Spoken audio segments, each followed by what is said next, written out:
ಇಲ್ಲ ಅಂದರೆ ಸರ್ ಅಗೋರಿಗಳು ಯಾರು ನಮ್ಮ ಕಣ್ಣಿಗೆ ಸಿಗೋದೇ ಇಲ್ಲ ಸರ್. ಫಸ್ಟ್ ಆಫ್ ಆಲ್ ಅಗೋರಾಗಳು ನಮ್ಮ ಕಣ್ಣಿಗೆ ಸಿಗ್ತಾರೆ ಅಂತ ಅಂದರೆ ಯಾರಾದರೂ ನಾನು ನೋಡಿದೆ ಅಗೋರಿ ಜೊತೆ ಕೂತ್ಕೊಂಡು ಕಾಫಿ ಕುಡಿದೆ ಟೀ ಕುಡಿದೆ ಏನೂ ಇಲ್ಲ ಸರ್, ಸಿಗೋದೇ ಇಲ್ಲ ಅವರು.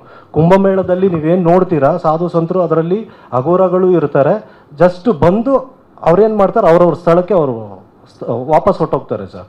ಯಾರು ಅವ್ರಿಗೆ, ಯಾಕೆಂದರೆ ಅಗೋರ ಅಂತಂದ್ರೆ ಒಂದು ವೈರಾಗ್ಯ, ಏನು ಈ ನಾರ್ಮಲ್ ಕಾಮನ್ ಪೀಪಲ್ ಜೊತೆ ಏನು ಒಂದು ಕನೆಕ್ಟಿವಿಟಿ ಬೇಡ, ನಾವು ಜಸ್ಟ್ ಏನು ಮೋಕ್ಷ ಪಡಿಬೇಕು ಅನ್ನೋದೇ ಒಂದಷ್ಟು ಅವ್ರದ್ದು ಇದಿರುತ್ತೆ, ಏನು ಗುರಿ. ಸೊ ಹಾಗಾಗಿ ಅವ್ರು ಯಾವುದೂ ಇಲ್ಲ. ಇವಾಗ ನಾವು ನೋಡ್ತೀವಲ್ಲ, ರೇಬನ್ ಗ್ಲಾಸ್ ಹಾಕ್ಕೊಂಡಿರ್ತಾರೆ, ಸ್ಟೈಲಾಗಿ ದಮ್ ಹೊಡಿತಾ ಇರ್ತಾರೆ, ಮೊಬೈಲ್ ಫೋನ್ ಐಫೋನ್ಗಳು ಇಟ್ಕೊಂಡು ಫೇಸ್ಬುಕ್ಕಲ್ಲೆಲ್ಲ ಅಕೌಂಟ್ ಇಟ್ಕೊಂಡಿರ್ತಾರೆ. ಅವರೆಲ್ಲ ಅಗೋರಗಳಲ್ಲ ಸರ್, ನಾವು ಕಾಣಕ್ಕೆ ಸಾಧ್ಯನೇ ಇಲ್ಲ ಸರ್. ಅದು ಎಲ್ಲಿ ಬಂದಿದ್ರಲ್ಲ ಸರ್?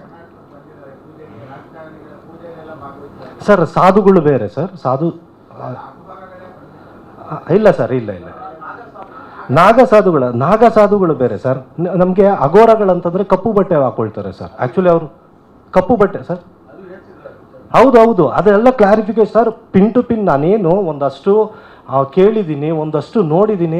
ಯಾಕೆಂದರೆ ನಾನು ಯಾವುದು ಸರ್, ಇಲ್ಲಿ ನಾವು ಯಾವುದು ಏನೂ ಹುಟ್ಟಾಕೋಕ್ಕಾಗಲ್ಲ. ನಾವೆಲ್ಲೋ ಒಂದು ನೋಡಿರ್ತೀವಿ, ಎಲ್ಲೋ ಒಂದು ತಿಳ್ಕೊಂಡಿರ್ತೀವಿ. ಯಾಕಂದರೆ ನೀವೇ ಎಷ್ಟೊಂದು ಆರ್ಟಿಕಲ್ ಬರೆದಿರ್ತೀರ ಗೊತ್ತಿಲ್ಲ, ಎಷ್ಟೋ ವರ್ಷದಿಂದ ನೀವೇ ಬರೆದಿರೋಂಥ ಆರ್ಟಿಕಲ್ಲೇ ಓದಿರ್ಬೋದು, ನಾನು ಹೇಳೋಕ್ಕಾಗಲ್ಲ. ಅದೆಲ್ಲ ಒಂದಷ್ಟು ಇಲ್ಲಿರೋ ಮಂತ್ರಗಳಾಗಿರ್ಬೋದು. ನಮ್ಮ ರವಿಶಂಕರ್ ಸರ್ ಇದರಲ್ಲಿ ಹೇಳ್ತಾರೆ ಒಂದಷ್ಟು ಡೈಲಾಗ್ಗಳು, ಕೇಚರಿ ಭೂಚರಿ ಸಾಚರಿ ಅಗೋಚರಿ ಕುರಂಗ ಪಾಲೋತಕ ಬೋತಲಿಕ ಹಠಲಯ ಲಂಬಿಕ. ಇದೆಲ್ಲ ನನಗೆ ಇದೇನು ಇಷ್ಟೊಂದೆಲ್ಲ ಮಂತ್ರಗಳಿದೆ, ಹೇಳ್ತಾ ಹೋಗ್ತಾ ಇರ್ತಾರೆ. ಹೇಳ್ತಾ ಹೋದರೆ ಇನ್ನೂ ರಾಶಿ ವಿದ್ಯೆಗಳಿದೆ, ಇಷ್ಟೆಲ್ಲ ಗೊತ್ತಿರೋ ನಮಗೆ ಕನ್ನಡ ಗೊತ್ತಿರಲ್ವಾ ಅಂತ. ಆ್ಯಕ್ಚುಲಿ ಅದು ಕಾಶಿಲಿ ನಡೀತಾ ಇರೋಂಥ ಒಂದು ಸೀಕ್ವೆನ್ಸು. ನಮ್ಮ ರಮೇಶ್ ಸರ್ ಎಲ್ಲ ಹೋಗ್ಬಿಟ್ಟು ಇಲ್ಲ ಹಾಗೆಲ್ಲ ಏನಿಲ್ಲ ಅಂತ ಒಂದು ಜಸ್ಟ್ ಒಂದು ಕನ್ನಡ ಪದ ಲೀಕ್ ಮಾಡಿಬಿಡ್ತಾರೆ. ಆಗ ಟಕ್ ಅಂತ ನಮ್ಮ ಮೇಡಮ್ ಹೇಳ್ತಾರೆ, ಕರ್ನಾಟಕದಿಂದ ಬಂದಿದ್ದೀರಾ ಅಂತಂದಾಗ ರಮೇಶ್ ಸರ್ ಹೇಳ್ತಾರೆ, ಕನ್ನಡ ಬರುತ್ತಾ ನಿಮಗೆ ಅಂತಂದಾಗ ಆಗ ನಮ್ಮ ರವಿಶಂಕರ್ ಸರ್ ಈ ಥರ ಡೈಲಾಗ್ ಹೊಡಿತಾರೆ.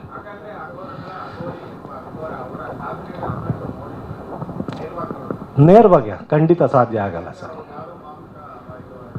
ಹೌದು ಸರ್, ನರಭಕ್ಷಣೆ ಮಾಡ್ತಾರೆ ಸರ್. ಅದು ಏನಕ್ಕೆ ಅಂತಂದರೆ ಸರ್, ಇವಾಗ ನಾನೇನೋ ಗೋಬಿ ಮಂಚೂರಿನೋ ಇಲ್ಲ ಚಿಕನ್ ಏನೋ ತಿಂತೀನಿ ಅಂತಂದರೆ ಅದು ಬೇಕು ಅಂತ ತಿನ್ನೋದು, ನೆಕ್ಸ್ಟ್ ಇನ್ನೂ ಬೇಕು ಅಂತ ಏನೋ ಅದು ಸ್ವಾದಿಸೋದು ಅದು.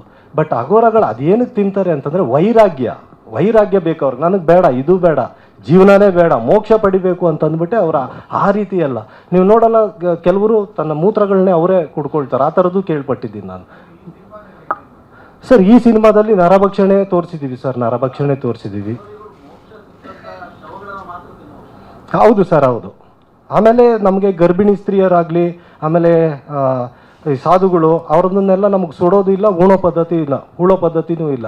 ಜಸ್ಟ್ ನೀರಿಗೆ ಕಟ್ಬಿಟ್ಟು ಬಿಡ್ತಾರೆ. ನಮ್ಮ ಕಣ್ಣು ಮುಂದೆ ನಾವು ಶೂಟ್ ಮಾಡ್ತಾ ಇರ್ಬೇಕಾದ್ರೆ ಹಾಗೂ ಎಷ್ಟೋ ಕಡೆ ನಾವು ಕ್ಯಾಮ್ರಾ ತಿರುಗಿಸಿ ಅಂತ ನೋಡಿದ್ವಿ. ಒಂದು ಶಾರ್ಟಲ್ಲಿ ಬರುತ್ತೆ ನಿಮಗೆ ಟ್ರೈಲರಲ್ಲೆಲ್ಲ. ಜಸ್ಟ್ ನೀರೊಳಗೆ ಹಂಗೆ ಬಿಟ್ಟಿದ್ದಾರೆ ಸರ್, ಕಣ್ಣು ಮುಂದೆನೇ. ಅಲ್ಲಿ ನಾವು ನೋಡಿದ್ವಿ ಎಷ್ಟು ಕ್ಲೀನಾಗಿದೆ, ಎಷ್ಟು ಇದೇನು ನಮ್ಮ ಗೌರ್ಮೆಂಟ್ ಬಂದಿದೆ, ಅದಾದಮೇಲೆ ಕ್ಲೀನ್ ಮಾಡಿದ್ದಾರೆ ಎಲ್ಲ. ಬಟ್ ಅವರು ಏನೇನು ಮಾಡಬೇಕು ಅದು ಮಾಡ್ತಾನೆ ಇದ್ದಾರೆ ಸರ್. ಅದು ಆಮೇಲೆ ತುಂಬ ನನಗೆ ಎಂತೆಂಥ ಅನುಭವ ಆಯಿತು ಅಂತಂದರೆ, ಅಲ್ಲಿ ಹೋದಾಗ ನಿಜವಾಗ್ಲೂ ಪಕ್ಕ ನಾನು ರಘು ಸರ್ ಹೇಳ್ದಂಗೆ ಅಗೋರಿ ಆಗೋಗ್ಬಿಡ್ತಿದ್ನೇನೋ ಅನ್ನೋ ಒಂದು ಭಯ ಇತ್ತು. ಬಟ್ ಏನು ಪರವಾಗಿಲ್ಲ, ಸಿನಿಮಾ ರಿಲೀಸ್ ಮಾಡಿಬಿಟ್ರು ಅಷ್ಟರಲ್ಲಿ ನಮ್ಮ ರವಿ ಸರು ಮೇಡಮ್ ಎಲ್ಲ ಜಲ್ದಿ. ಯಾರು ಸರ್? ವೈಬ್ ಆಗುತ್ತೆ ಪಕ್ಕ ವೈಬ್ ಆಗುತ್ತೆ. ಅಲ್ಲ ಸರ್, ಈಗ ಏನೋ ಒಂದು ನಾವು ಸುಮ್ಮನೆ ಕೂತಿರ್ತೀವಿ ಅಂದ್ಕೊಳ್ಳಿ ಸರ್, ಎಲ್ಲೋ ಒಂದು ತಮಟೆ ಹೊಡಿತಾ ಇದ್ದಾರೆ, ಏನೋ ಒಂದು ಮಾಡ್ತಾ ಇದ್ದಾರೆ ಅಂತ ನಮ್ಗೆ ಗೊತ್ತಿಲ್ದಂಗೆ ಮೈಯಲ್ಲಿ ಬಾಡಿ ಶೇಕ್ ಆಗ್ತಾ ಇರುತ್ತೆ. ಅಂಥದ್ರಲ್ಲಿ ಈ ಕಾಳಿ ಸಾಂಗ್ ಬರ್ದಿದ್ದೇ ಒಂದು ವಿಚಿತ್ರ ಸರ್. ಜಸ್ಟ್ ಒಂದು ಇದು ಬಂತು ನಮಗೇನು, ರಫ್ ಟ್ರ್ಯಾಕ್ ಬಂದಿದ್ದ ತಕ್ಷಣ ಸರಿ ದೇವ್ರನ್ನ ಏನೇನು ಆ್ಯಡ್ ಮಾಡ್ಬೇಕು. ನೀವು ಆ ಸಾಂಗ್ ಕೇಳಿದ್ರಿ ಇನ್ನು ಒಂದು ಸ್ವಲ್ಪ ಹೊತ್ತು ಹಿಂದೆನೆ. ಅದರಲ್ಲಿ ಪ್ರತಿಯೊಂದು ಏನು ಆದಿಶಕ್ತಿನಿ, ಪರಶಕ್ತಿನಿ, ನವಶಕ್ತಿನಿ, ಎಲ್ಲ ದೇವ್ರಿಗೂ ಅಂಗಾಳಿ, ಓಂಕಾಳಿ, ಕಬ್ಬಾಳಿ, ಮಕಾಳಿ, ಶಂಕರಿ, ಶ್ರೀಕರಿ, ಕೌಮಾರಿ, ಕ್ರಿಮ್ಕರಿ, ಭೈರವಿ, ವೈಷ್ಣವಿ, ಶಾಂಭವಿ, ಶ್ರೀದೇವಿ, ಶಿವಾನಿ, ಭವಾನಿ, ಶೂಲಿನಿ, ಮಾಲಿನಿ, ನವಶಕ್ತಿನಿ, ಶಿವಶಕ್ತಿನಿ, ಆದಿಶಕ್ತಿನಿ, ಎಲ್ಲ ದೇವ್ರುಗಳನ್ನ ತಂದು, ಅದು ಗೊತ್ತಿಲ್ಲ ನಮ್ಮ ಕುಲದೇವರು ಅಂಗಾಳ ಪರಮೇಶ್ವರವೇ ಆ ಅಮ್ಮನೇ ಏನೋ ಬಂದು ಕುತ್ಕೊಬಿಟ್ಲೇನೋ ಗೊತ್ತಿಲ್ಲ, ಮರೆದ್ಬಿಟ್ಟೆ.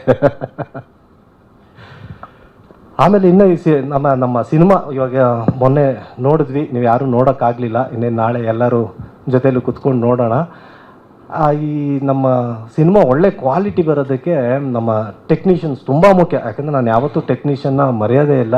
ಇಲ್ಲಿ ನಮ್ಮ ವೇದಿಕೆ ಮೇಲೆ ಒಬ್ಬರು ಕೂತಿದ್ದಾರೆ ಟೆಕ್ನಿಷಿಯನ್ ಅಷ್ಟೇ, ಕನ್ನಡಕ ಹಾಕೊಂಡು ಲಾಸ್ಟಲ್ಲಿ ತುಂಬ ಸಹಕಾರ ಕೊಟ್ಟರು. ಆ್ಯಕ್ಚುಲಿ ಸರ್ ಹೇಳ್ದಂಗೆ ರವಿ ವರ್ಮ ಸರ್ ಬಂದರು. ಬಂದು ನೋಡ್ಬಿಟ್ಟು ಏನು ಡೈರೆಕ್ಟ್ರೆ ಈ ಗೆಟಪ್ಪಲ್ಲಿ ಫೈಟಾ ಅಂದರು. ಹೌದು ಮಾಸ್ಟರ್ ಜಿ ಈ ರೀತಿ ಇರುತ್ತೆ. ಹೌದಾ ಸರಿ ಆಯಿತು ಆಯಿತು ಅಂತ ಅಂದ್ಬಿಟ್ಟು ಒಂದಷ್ಟೆಲ್ಲ ಪ್ಲ್ಯಾನ್ ಮಾಡಿದ್ವಿ. ಆ್ಯಕ್ಚುಲಿ ಫೈಟಲ್ಲಿ ರವಿಶಂಕರ್ ಅವ್ರನ್ನ ಏನಕ್ಕೆ ತರೋಕ್ಕಾಗಲ್ಲ ಅಂತಂದರು ಕತೆ ಹೇಳಿದ ತಕ್ಷಣ ನಮ್ಮ ಮಾಸ್ಟ್ರು. ಇಲ್ಲ ಇಲ್ಲ ಅದು ತರ್ಬೋದಾಗಿತ್ತು ಬಟ್ ಅವ್ರದ್ದು ಕಾಲ್ ಶೀಟ್ ಇಲ್ಲ ಅಂತಂದೆ. ಅದಾದಮೇಲೆ ಹೌದಾ ಸರಿ ತಂದಿದ್ದಿದ್ರೆ ಇನ್ನೂ ಚೆನ್ನಾಗಿರೋದು ಅಂತಂದರು. ಆ್ಯಕ್ಚುಲಿ ಅದು ಸ್ಕ್ರಿಪ್ಟಲ್ಲಿ ಮುಂಚೆ ಪ್ಲ್ಯಾನ್ ಇತ್ತು. ನಾವು ಯಾದವ್ ಸರ್ ಎಲ್ಲ ಮಾತಾಡ್ಕೊಳ್ಬೇಕಾದ್ರೆ ಮೇಡಮ್ ಇದರಲ್ಲಿ ಒಂದು ಫೈಟ್ ಸೀಕ್ವೆನ್ಸಲ್ಲಿ ಬರ್ತಾರೆ. ಯಾಕೆಂದರೆ ಅಘೋರಗಳಂತಂದರೆ ಅವ್ರಿಗೊಂದು ಅತಿಮಾನುಷ ಶಕ್ತಿ ಇರುತ್ತೆ. ಅದು ಜಸ್ಟ್ ಫೈಟಲ್ಲಿ ಬರ್ತಿದ್ದಂಗೆ ನಮ್ಮ ರವಿಶಂಕರ್ ಸರ್ ಅವರು ದೇಹದಿಂದ ಈಚೆ ಬಂದು ಅಲ್ಲಲ್ಲಿ ಒಂದು ಕಿಕ್ ಹೊಡೆದ್ಬಿಟ್ಟು ಮತ್ತೆ ಜಬ್ಬಂತ ಅವ್ರು ಎದೆ ಒಳಗೆ ಹೊಟ್ಟೋಗ್ಬಿಡ್ಲಿ ಅನ್ನೋ ಥರ ಎಲ್ಲ ಒಂದಷ್ಟು ಪ್ಲ್ಯಾನ್ಗಳು ಮಾಡ್ಕೊಂಡ್ವಿ. ಬಟ್ ಅದು ಆಗಲಿಲ್ಲ. ಅದು ಸಿಕ್ಕಾಪಟ್ಟೆ ಏನು ಗ್ರಾಫಿಕ್ಸ್ ಮೊರೆ ಹೋಗಬೇಕು ಮತ್ತೆ ಲೇಟ್ ಆಗುತ್ತೆ ಅಂತೇಳಿ ಒಂದಷ್ಟು ಡ್ರಾಪ್ ಆದ್ವಿ. ಇನ್ನು ನಮ್ಮ ರಮೇಶ್ ಸರ್ ಬಗ್ಗೆ ಹೇಳಬೇಕು ಅಂದರೆ ಅದೇ ನಾನು ಮಾತಾಡ್ತಾ ಇದ್ರೆ ಎಲ್ರಿಗೂ ನಿದ್ದೆ ಬರ ಅಲ್ಲೆಲ್ಲ ಆಕಳಿಸ್ತಾ ಇದ್ದಾರೆ ಸರ್. ದಯವಿಟ್ಟು ನೀವು ಮಾತಾಡಿ ಮತ್ತೆ ನಾನು ಆಮೇಲೆ ಮಾತಾಡ್ತೀನಿ. ಸ್ವಾದಿಷ್ಟತೆಯ ಸ್ವಾದ, ತಾಜಾತನದ ಆಹ್ಲಾದ, ಉತ್ತಮ ಆರೋಗ್ಯ ಮತ್ತು ಹೆಚ್ಚಿನ ರೋಗ ನಿರೋಧಕ ಶಕ್ತಿಯ ವೃದ್ಧಿಗೆ ಈಗ ನಿಮಗೆ ಸಿಗುತ್ತಿದೆ ಉತ್ತಮ ಗುಣಮಟ್ಟದ ಪೌಷ್ಟಿಕಾಂಶ Shri Vaidik millet health mix. ಇದು ಸಿರಿಧಾನ್ಯಗಳ ಸಂಪತ್ತು.